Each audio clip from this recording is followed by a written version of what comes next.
Hey everyone. Just before we get into the video, I just want to apologize for the audio quality of this one. I'm still getting used to OBS and how it sets up its recording, so I was accidentally like double recording. So that's why sometimes when I'm talking, you can't hear the synths, and sometimes when the synths playing, you can't hear me talking, and it's interfering with each other, and it just kind of doesn't sound great. It'll come through sometimes. The synth comes through sometimes, as well as my voice. I'm sorry about that. I still wanted to post the video just because I think the philosophy of it is still good. And I still think you can get quite a bit out of it. So, okay, enjoy. Thanks. Hi everyone, my name is Josh, also known as Blade of Kino, the Dungeon Synth artist. Um, I'm getting over a cold, so if I sound a little congested, that's why. Yeah, so I wanted to start doing more live stream stuff, more um, video content stuff. I think especially around Dungeon Synth, and just showing, I think, a lot of my process and really giving back to the community because I find the Dungeon Synth community so giving and so cyclical. So this is something that I just want to contribute to. So I just want to do videos like making samples and doing live streams where I can chat with you guys and I no means like an expert in anything, but I feel like I have pretty good experience in a lot of areas, especially production and recording. I do have a degree in audio engineering. That was the first my first degree that I went to school for. So I know quite a bit about recording and mixing. Um, and I know in a lot of the Dungeon Synth like subreddits or the Discord, a lot of people have questions about like mixing sometimes and recording. So I really just wanted to just kind of make stuff and then, answer any of your guys' questions really about anything. Like I said, I'm really hoping to do more live stuff. Like I'm thinking like Friday evenings would be really fun to do a lot of live stuff, just hang out, ask questions, all that good stuff. Meet other artists too. I think that's kind of the fun part is connecting with everyone and then, just collaborating, like all that fun stuff. So for today, I really wanted to just kind of make samples, and this is something that I do every now and again when I feel like my own sample pack is kind of getting my own sample packs are getting kind of boring, or maybe I've used them too much in other things. But I think it's just fun to do. It's like a fun thing, and I think with Dungeon Synth, it's really interesting because so much of it is lo-fi.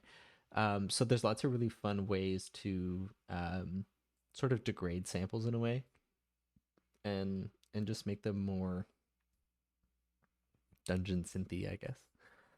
Okay, so let's get into it. So I use Ableton mostly. As you can see here, I did use Reaper for a long time, and I really like Reaper. I have nothing against it. I still love it, and I still use it sometimes. Lately, Ableton, like I made the switch to Ableton 12, and it's just been really fantastic. I do a lot of other types of production too, like make drum and bass and jungle music and getting into like UK dubstep and stuff like that. So um, I need something just with a bit more built-in kind of stuff. And Reaper or sorry, Ableton just kind of has the things that I need, which is a lot of really great built-in synthesizers and samples and all that stuff. But that being said, though, Reaper is fantastic. A lot of really great just built-in stuff as well, like some reverbs. The Ria Samplematic, which is their built-in sampler, is so good. I love that thing so much. In fact, the first Blade of Kino album is pretty much entirely Samplematic 5000. I think that's what it's called. But if you just type in like Ria, like REASAMP into Reaper, you'll find it. And pretty much everything off that first album was like samples of random stuff. A lot of it was from I think the Orang sample pack, which if you don't have, I highly recommend if you're getting into Dungeon Synth because that's what got me into Dungeon Synth, or at least that's what got me into producing Dungeon Synth. That was a really good like access point, and that kind of brings me back to this is like um, having that sample pack available was so good to help me get started. It was just like that little bridge that I needed. And so I wanted to kind of offer the same. I actually do have a sample pack available for free on my Bandcamp. If you go to the Blade of Kino Bandcamp, which will be in the description, it'll be in my like YouTube about page and stuff like that. I have one. I have a Casio keyboard that I bought that I just decided to sample all the things that I really liked on it, and I put it out for free. So if you're looking for more Dungeon Synth samples, that's a great place to start. And the things like that, like well, actually, I'm just a huge fan of sampling, and I think really this is where you can get your creativity to really shine in Dungeon Synth, or in any genre really, is like making your own samples, because you know what you like. Listen to your ears, and you're like, yeah, I like that. It's got kind of your own spin on things, so it's good to sample, and it's good to make your own. Um, but if you want the pack, go for it. Like I said, it's free. So it's a great place to just get some extra sounds. And who doesn't love extra sounds for things? So let's move in. Let's do it. Let's move into sounds. Okay, so I thought what might be fun would be to start with. I think a pad's always really fun. I'm sorry if I hit the mic too. Okay, so I'm using. Can't really see. I'll see if I can lift it up for you guys. Oof, give me a sec here. Okay, so I'm using the Akai APC 64. So I just got this the other day, and it's really, really awesome. So this thing works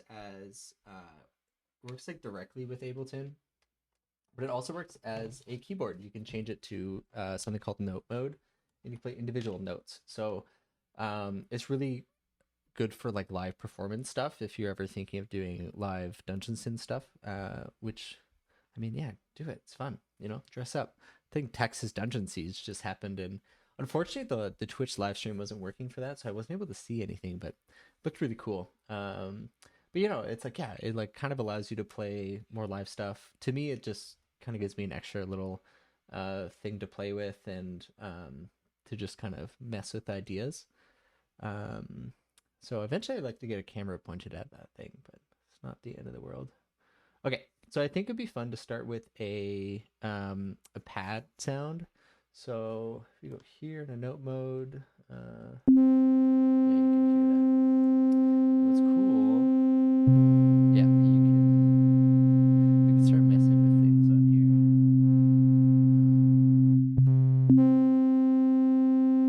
I feel like things are already moving on their own.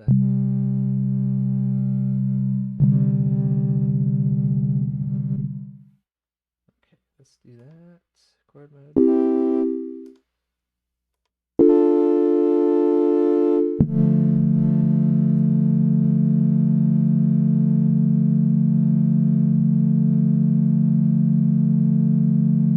Okay, so here's what I'm just kind of thinking right now. Is generally what I do is I'll make I'll just get a loop going, usually of like some minor chord. So in this case, probably like a, and then I'm gonna start messing with the parameters there. And then the next step for me is to actually do a like re-record of it, where it's just a single note, usually a C, because when I sample things and I throw it into a sampler, I just don't want to mess with any of the tuning stuff. And most samplers automatically will start you off on C, so that just makes it easier. So the idea is to make the pad sound in here in Wavetable and use Ableton's effects, and then we're going to what's called freeze and flatten the track to bounce it to audio, and then we're going to take that audio and resample it, and then from there we can kind of degrade the sound a bit more, and then make it more lo-fi, more dungeon synthy, and more like it's in a cave or something. So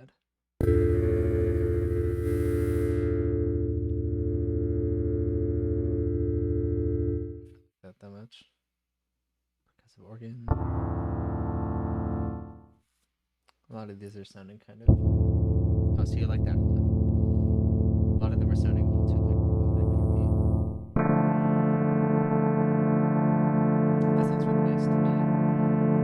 Okay, so why don't we just get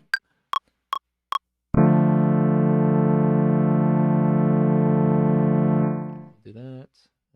We'll switch you to 2, and then it's just going to basically loop that sound for us. And so for a pad, I hope you guys can hear me okay with this. I'm gonna turn this down just a little. So pads generally, if we just stop this, they'll have a longer attack time. So that means the sound's going to come in slower, like that, instead of, so it just kind of comes in right away. And then what you can do is you can set the release so that when you let go of the note, it'll die down. It'll take longer to die down. So it comes in slow like that, and then when you let go, it drops down.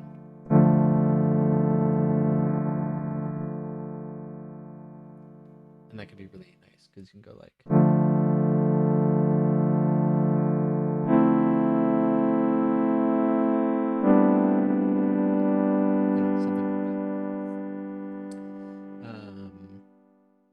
Okay, cool. I like that a lot. So let's mess with this a bit more. Let's take the LFO.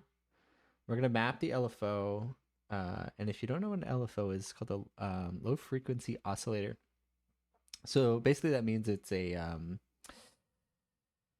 I mean, you can kind of change it to any shape or a number of shapes. Basically it's an oscillator that you don't hear. So it's like a sound generator, like it is over here. But you don't hear it. And what you can do is you can set that to multiple other spots in this synth. So I'm going to set the LFO 1 to the pitch. So when we play it now,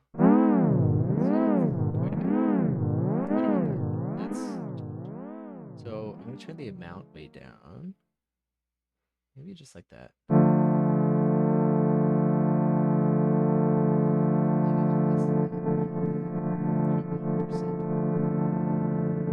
And it just gives it like a little bit of a, I don't know what the word would be. I don't know. It's lost on me. Okay, so what I like about doing these little things, when it comes to sound design, it is really about, it's all these little things that add up to make your overall sound.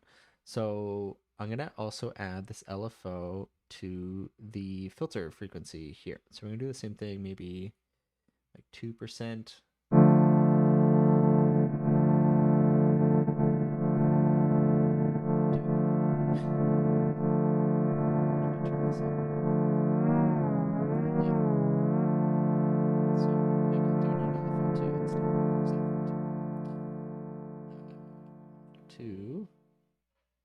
To the this.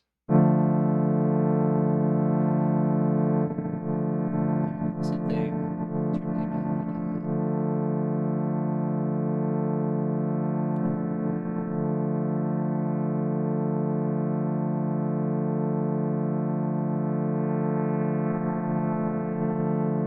It's adding just a little bit, not a lot, but sometimes that setting is just really nice. What's nice too is Ableton has a bunch of built-in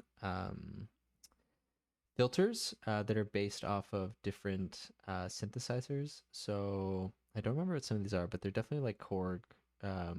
Like one of them's Korg or something like that. I don't remember exactly. It's in the menu. If you give the drive, like you can pump up the resonance a bit.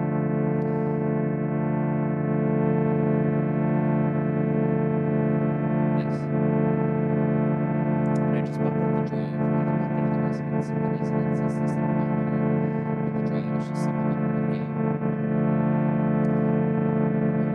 I really like that.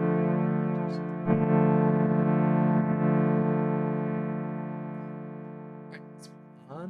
Let's do some.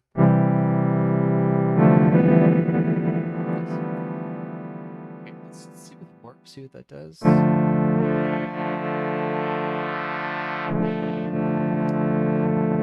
just gonna give it kind of a thinner sound.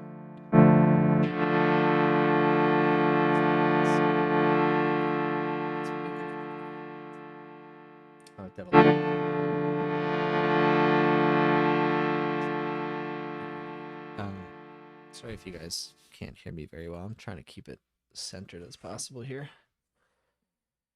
See if we can move everything forward. So I'm talking more into the mic. So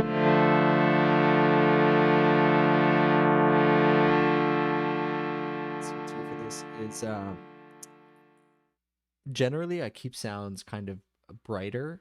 So brighter meaning I keep the frequency here, the filter, relatively high.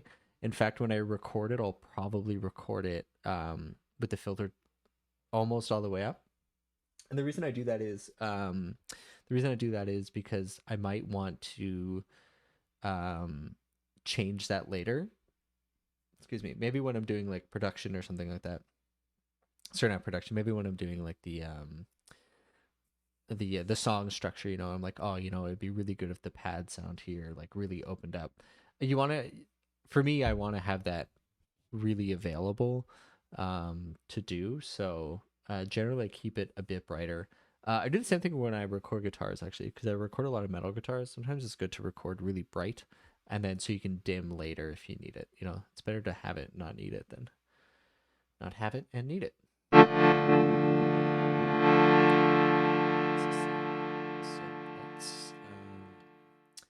I want to maybe change, yeah.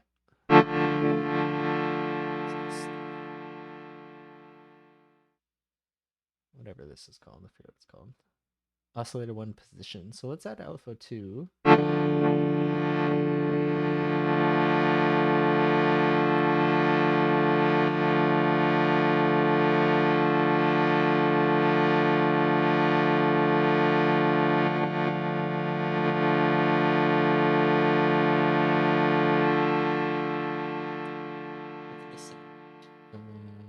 Let's add some unison. So I like noise a lot.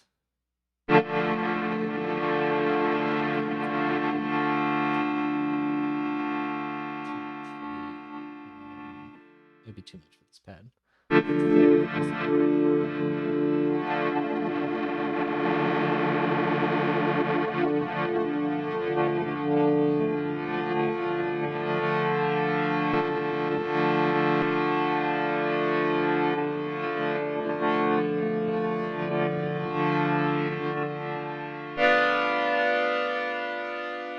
I don't know if I like that chord, but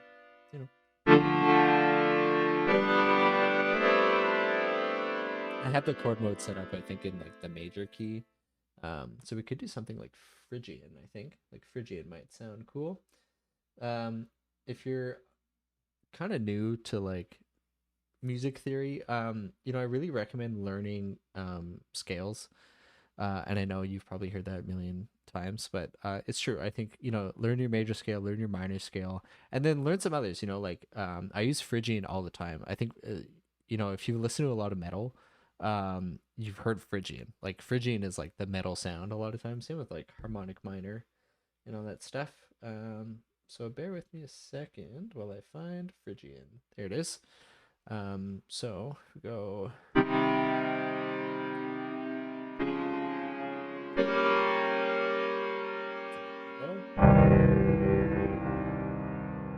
It sounds slow.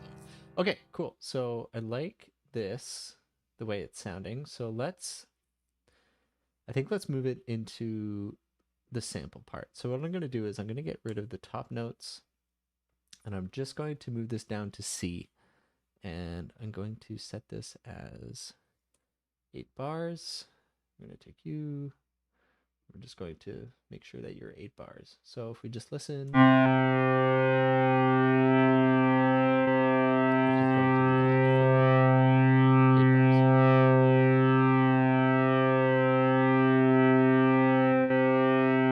You get the idea. Okay, so let's move. So I'm going to, you know what? just in case we want it. I'm going to duplicate this.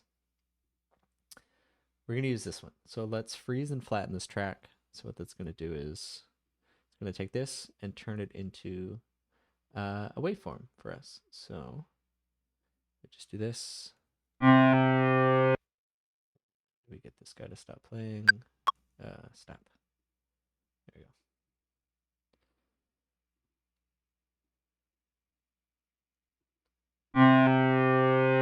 It's got that kind of weird, like, but we don't actually need to use the whole thing. So I'm gonna get rid of you guys. We're gonna make a MIDI track. I'm gonna throw the simpler into there. Okay, cool. So we just created a simpler instrument. It's a sampler. It's the simpler version of Ableton's sampler, which you can see here as well. I just really like the simpler. I don't know. Sometimes simple is better. Okay, so now if we go to note mode, we go to this guy. We should just hear the track.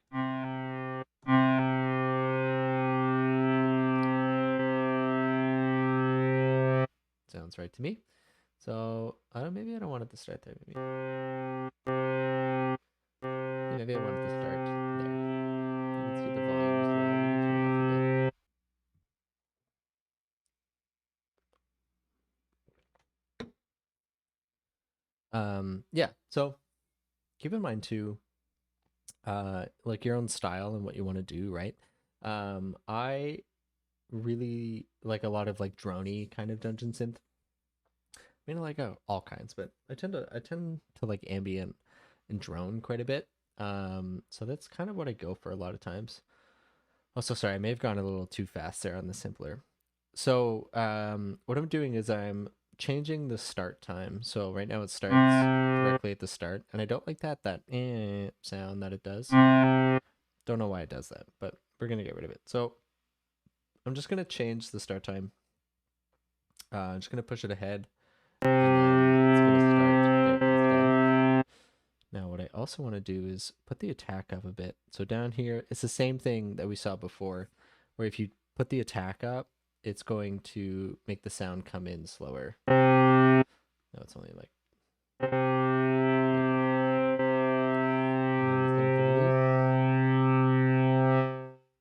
This is in milliseconds. There you go. You can change it. It goes up to seconds. So.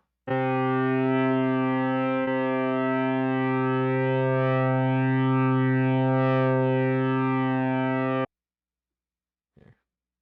See if this works.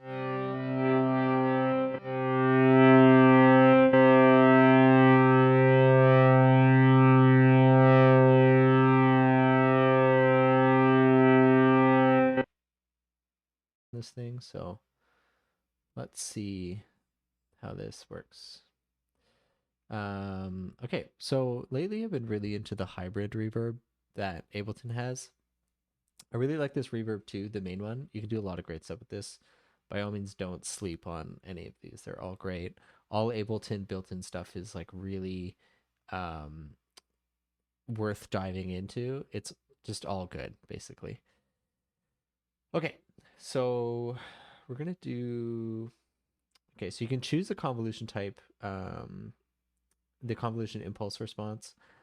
So if you're confused about that,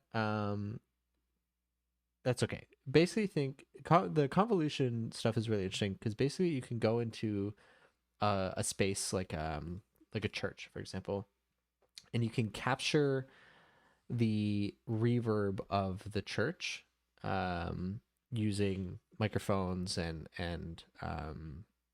what I've done is I've used a book, so I've stood in like an area with a lot of reverb, pointed a microphone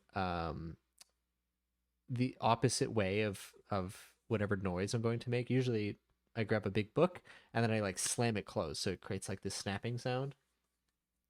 And so I'm not capturing the snapping sound, but I'm capturing the reverb essentially.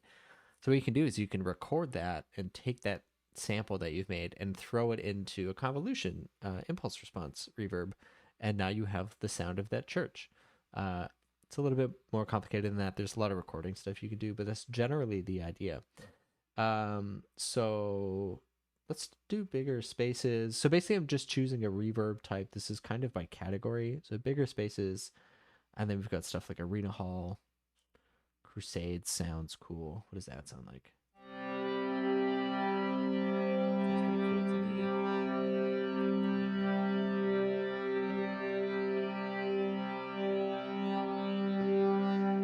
Maybe we can do Silo.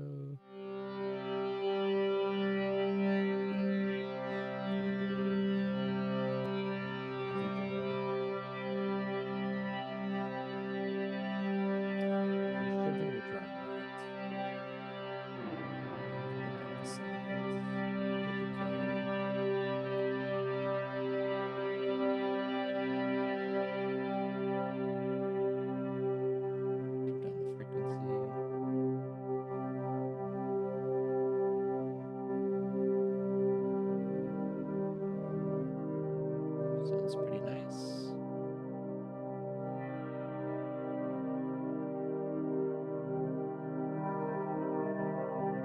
Turn up the resonance a bit on the sampler.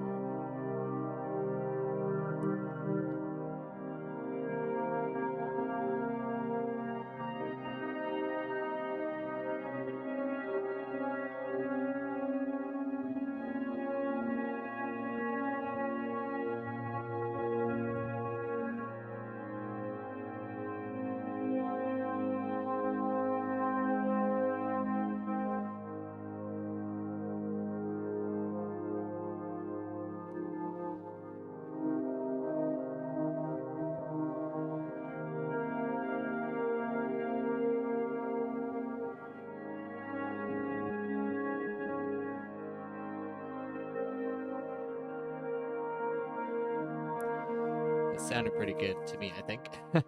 I want to try, if we go to controls here on the sampler, you can actually mess with the pitch a bit more. So I just want to do this G-tune. Yeah, okay. I thought there was maybe an octave button. So we can do transpose, so you can move it down semitones. So if you do 12 semitones, we're working with whole tone theory here. So if you move it down 12, that's an octave. So what was now here becomes even lower. And then you get really nice drones.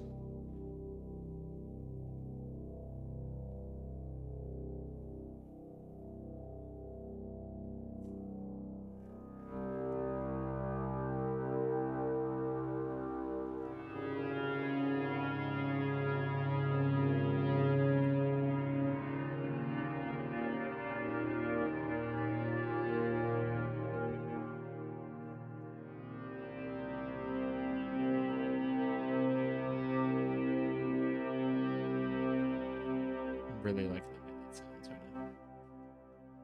Let's mess with some other stuff. Let's do.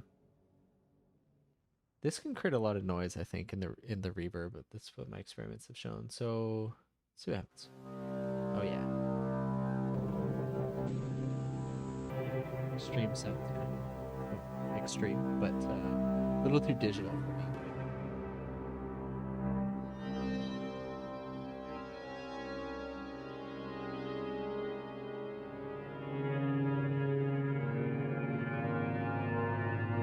That's something really nice to me. My tea time. As it spill a bunch on me, of course. All right, let's add some other stuff to the sound. I think some compression would be really nice. Compression on low end is really good at making it sound. You just need it kind of sustained a lot of times. So I'm just gonna. I've been really loving the glue compressor. This thing on a drum bus, is unbelievably good. If you're unfamiliar what a bus is, I'll just show you an example. So let's say you had like a, excuse me. Let's say you had like a bunch of drums recorded. So I know we're kind of going off topic, but I just want to show you. So let's say you had snare, overheads, which is cymbals, and then you had hi-hat.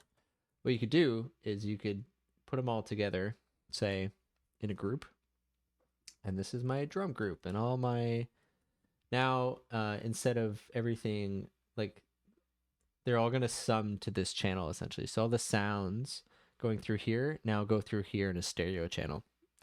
And then what you can do is you can put a glue compressor on it and like turn down the threshold, and it's just going to help. I mean, what it sounds like, glue the sound together, make it sound like it's all kind of hitting very similarly at the same sort of volume a lot of times. What it's also really useful for is kind of acting as an EQ, I found. So if you really compress things, I've noticed that some of them start to cut out low end, which is interesting.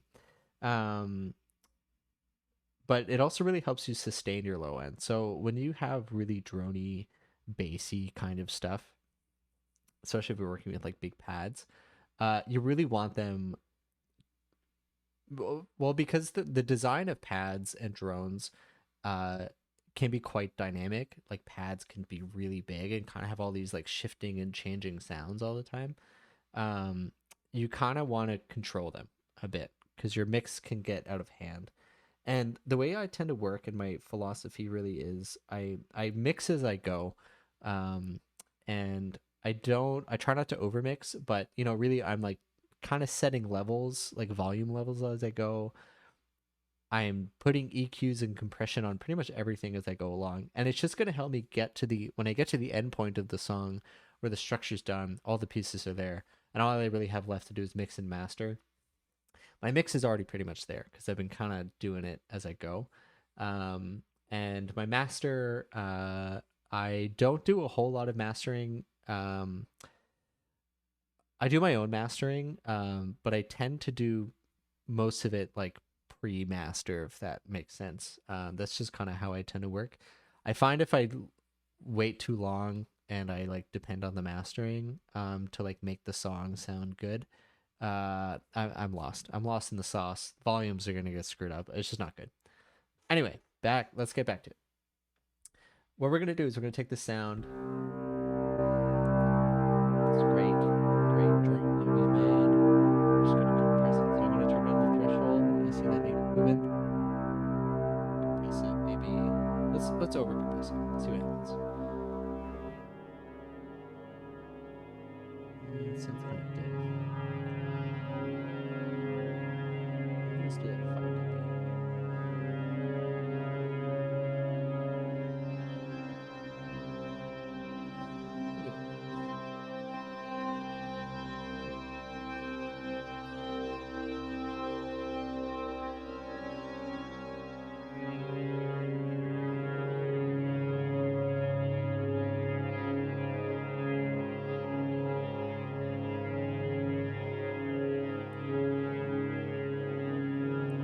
So we're just taking the sound and we're squishing it, we're compressing it, right?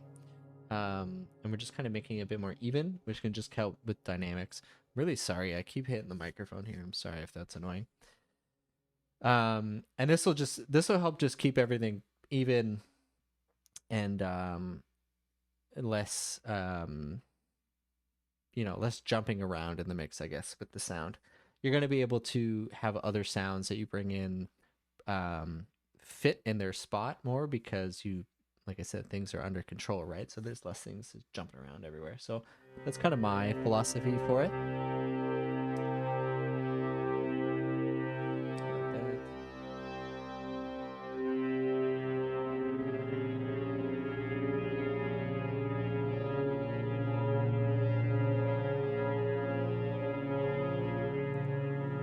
Really liking this so far. If you guys have any questions about stuff, leave them in the comments. Happy to answer them. Happy to give back. So please don't hesitate to reach out. This is important on the EQ. On the reverb, sorry, it has the built-in EQ. It's already cutting off the lows, which is a bit of the lows, which is good. Generally, I'll have a sub bass as well as like my drone bass. But some people like to leave their subs in their drones. I just like to separate mine. Just gives me more of a control. I know mixing isn't like the sort of like main focus of Dungeons and stuff, and it's less. I don't want to say like less important. It's just like less. I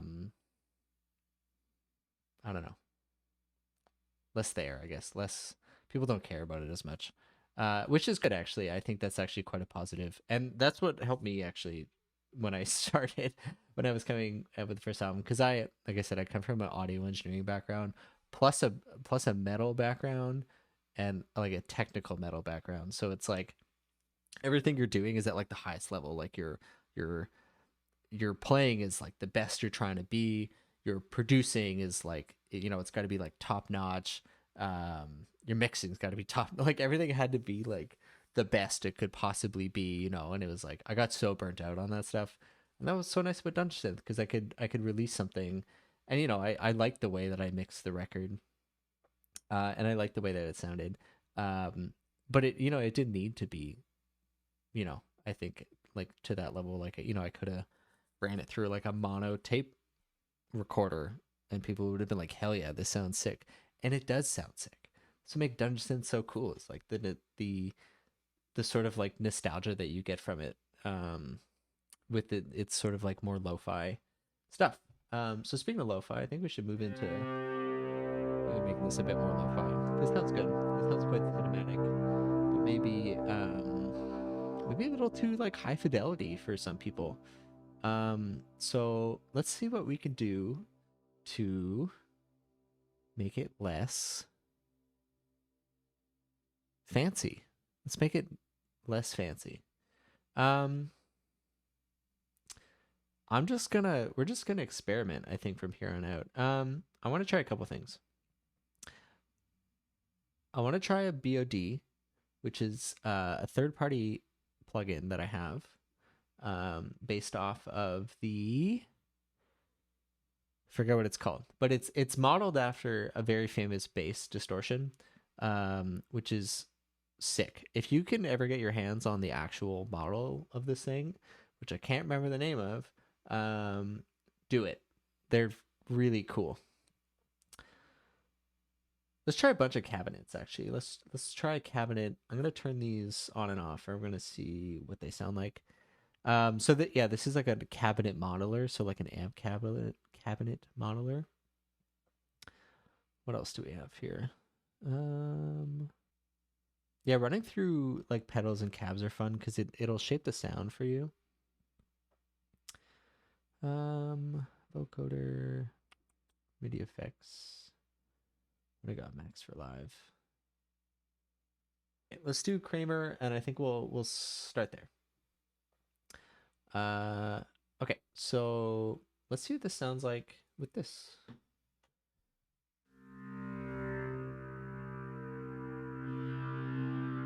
It already sounds really cool. Let's turn it to reverb. Okay, so we turn it on. It's gonna mono the sound.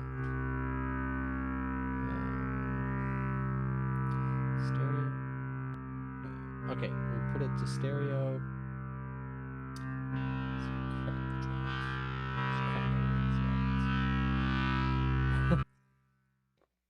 Sounds like a bass distortion, obviously. Sounds like a bass distortion. We put the drive really low. Or maybe, let's do this.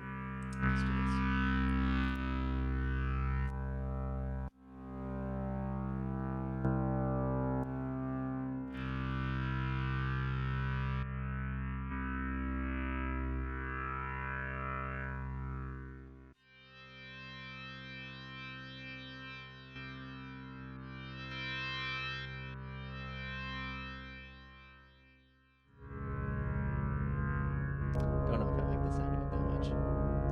Well, that's okay. We'll get rid of it. We'll see what else works.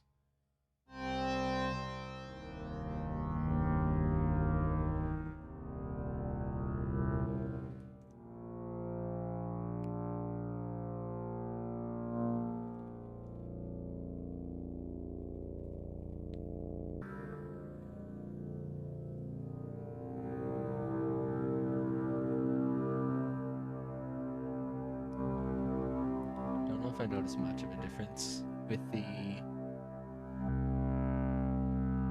cabinet speaker.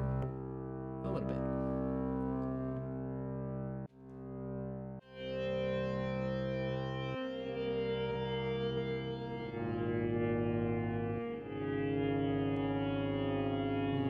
Once again, I don't know. You might like it. Oh, that's alright actually. I feel like with the reverb we're putting on it. You know what? I lied. This sounds cool. So speaker, the 410 bass, 4x10 bass cabinet modeler.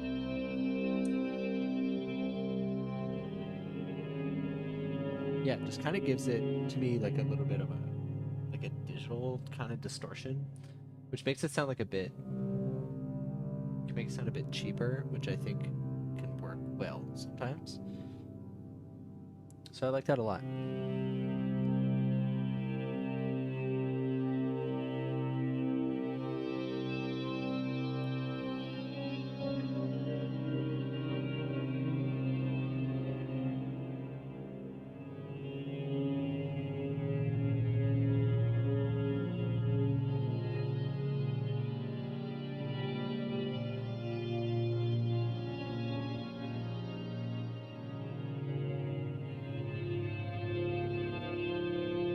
Yeah, I'm just getting lost in that.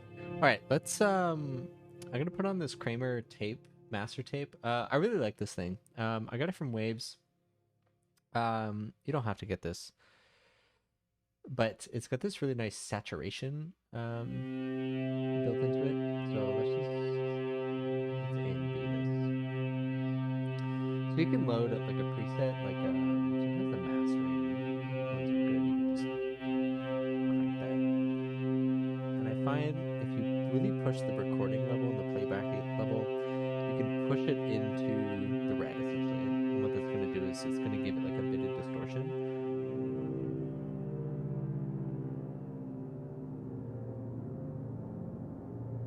It can give you more it's more of a lo-fi kind of vibe.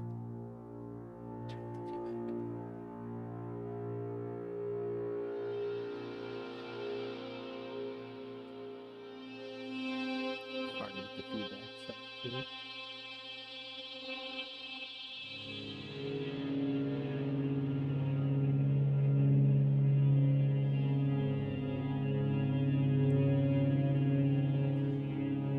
So we're almost 50 minutes, yeah.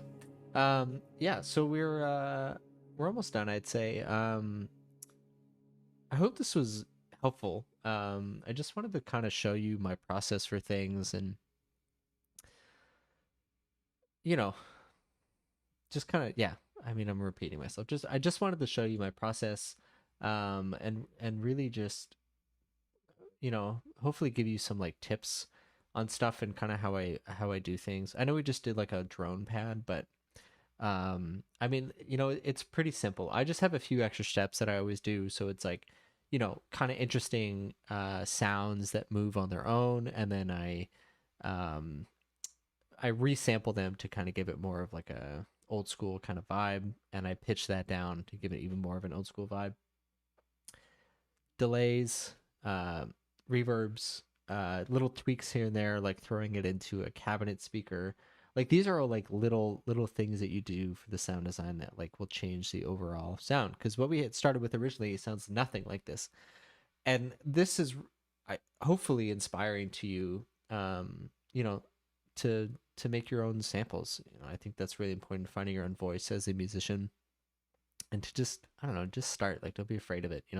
Just do it. Just mess around, and that's really the fun of making music to me is you just kind of sit down and you just mess around, and sometimes you find cool things.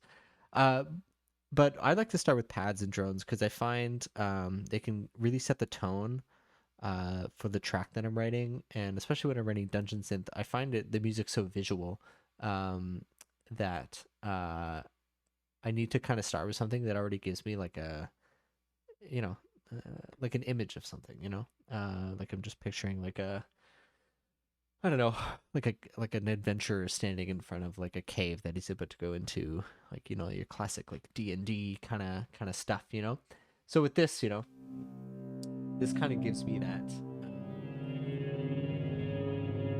that type of imagery, and from there, then I move forward, and you add other stuff on top, probably some more string instruments or, orchestral stuff, and what I do as well is I'll do the same thing. I'll make synth samples, but I'll do the same thing. I'll resample them, pitch them down, whatever, mess with them, add noise to them, and then before you know, you have a very unique sound that you've created for your Dungeon Synth record.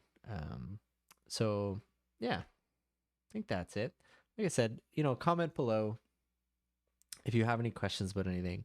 Happy to answer, happy to help you out.